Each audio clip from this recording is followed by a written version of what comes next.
యేసుక్రీస్తు ప్రభు వారి శ్రేష్టమైన ఘనమైన నామంలో మీ అందరికీ శుభాభివందనములండి.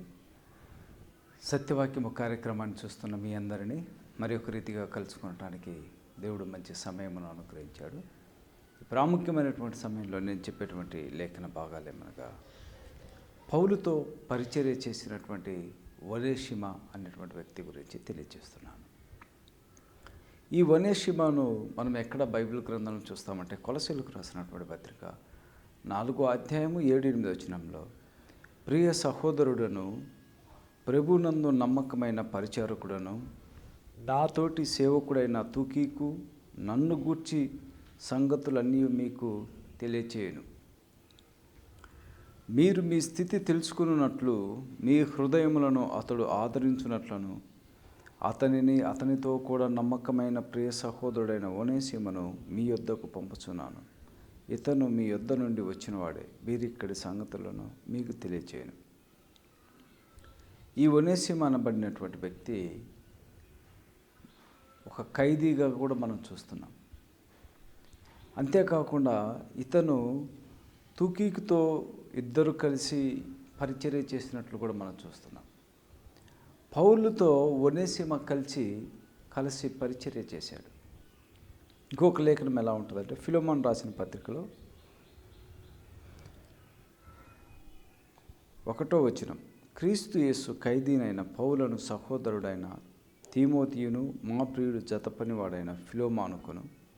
2వ వచనం, మన సహోదరు అయిన అప్పియకును తోటి ఖైదీడైన అర్కిప్పను నీ ఉన్న సంఘమునకు శుభమని చెప్పి రాయినది. కావున యుక్తమైన దాన్ని గూర్చి నీకు ఆజ్ఞాపించుటకు క్రీస్తునందు నాకు బహుధైర్యము కలిగి ఉన్నను.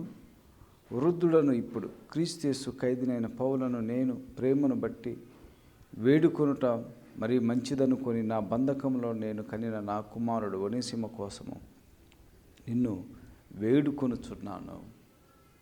పౌలు గారు వృద్ధాప్యంలో ఉన్నప్పుడు మళ్ళీ ఈ యొక్క పత్రిక ఫిలెమోనుకు రాయటం మనం చూస్తున్నాం. నా బంధకాల్లో నేను కనిన నా కుమారుడు ఒనేసిమను అంటున్నాడని.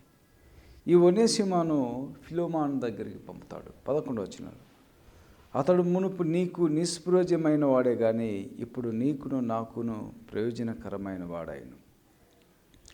దాని అర్థము, అతడు మునుపు నీకంటే ఇంతకు మునుపు నిష్ప్రయోజనమైన వాడంటే అంతకు మునుపు పరిచర్యలో ఉన్నాడా అంటే అంతకు మునుపు వీరికి పరిచయం కలిగినటువంటి వ్యక్తి ఒనేసిమ అనేటువంటి వ్యక్తి.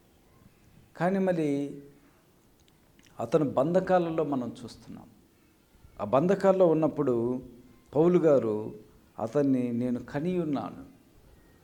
12వ వచనంలో, నా ప్రాణము వంటి వాడైన అతన్ని తిరిగి నీ యొద్దకు పంపి ఉన్నాను.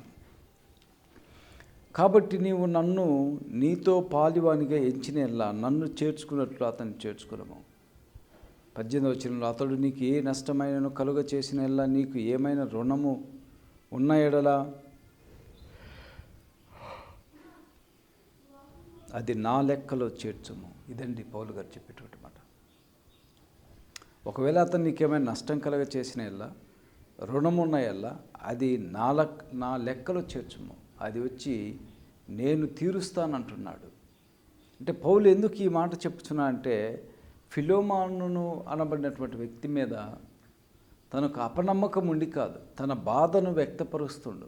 ఒకవేళ ఒనేసిమను అతను చేర్చుకుంటాడో లేడో అన్నటువంటి విషయంతో 19వ వచనంలో, పౌలను నేను నా స్వహస్తముతో ఈ మాట వ్రాయుచున్నాను, అది నేను తీరుస్తాను. అయినను నీ ఆత్మ విషయంలో నీవే నాకు రుణపడి ఉన్నావు.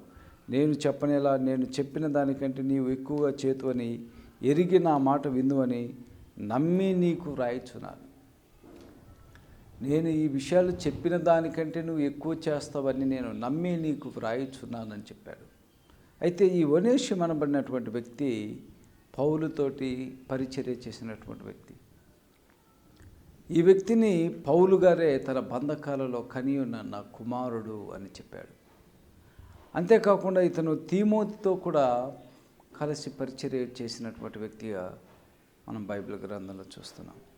సహోదరులారా, సత్యవాక్యం తెలుసుకోండి, సత్యవాక్యం నేర్చుకోండి. అందరికీ శుభములు.